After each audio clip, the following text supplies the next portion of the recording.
Hey there, welcome to Spirit of Handyman. Today I'm going to try and fix this pocket door which has lost, the back roller has fallen off, so I'm going to try to reattach that back roller and get this thing back up.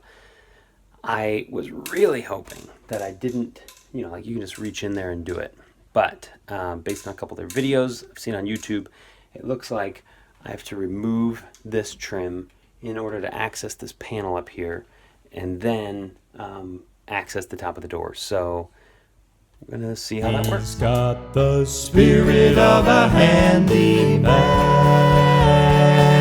a handyman. Alright, so step one is going to be releasing the caulk so we don't damage the paint. And to preserve the wall, saw this from another YouTuber, you pry on this, the bar is going to rock on the paint, so set this behind the bar. Alright, now that's wanting to pop off this top piece, so I would take all of that.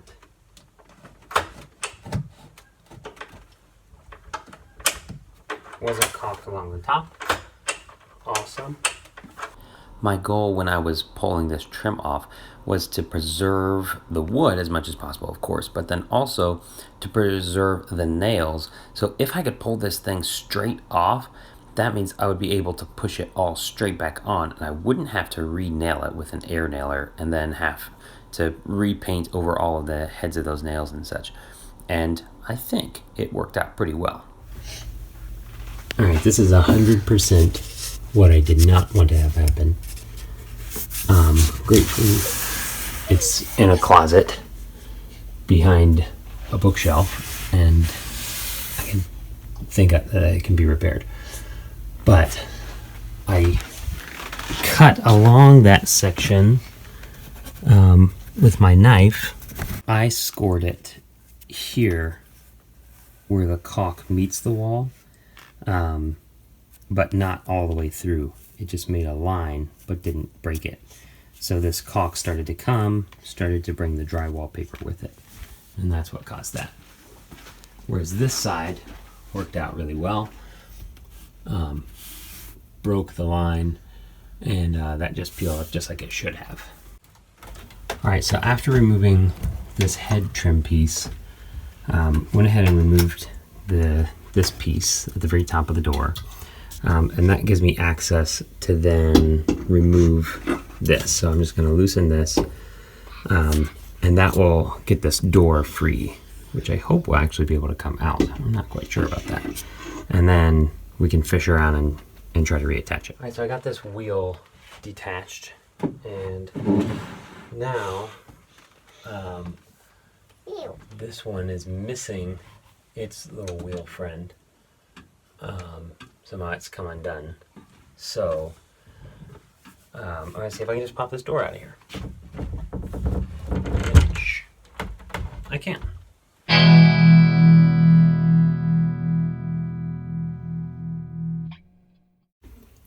Just to give you a little feel for what this is a little locking mechanism right here that goes up over, like it holds this bolt in place. So you slide that over and that frees up that mechanism to move. So that latch comes off, and that allows this little wheel to slide in and out. So you pop that in, tighten it up when the door is in place.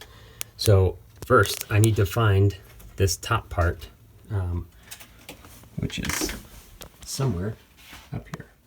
And there's our little culprit, stuck up there in the ceiling, not attached to its bolt. Let's see if we can fix it. So the problem is that this just was too loose. And so it has wiggled and jiggled in the door while it's being opened and closed, and it eventually backed itself out. So I'm gonna try to remedy that by just putting a little drop of glue here on the threads and see if that keeps it in place. So we got that little dollop in there, and I'm just gonna twist this.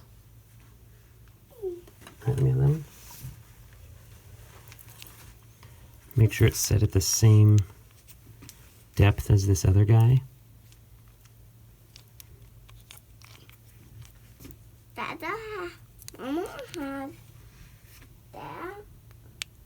So same depth. That should hold now. Now I just have to reattach these two little guys to their respective wheels up here. So that's as simple as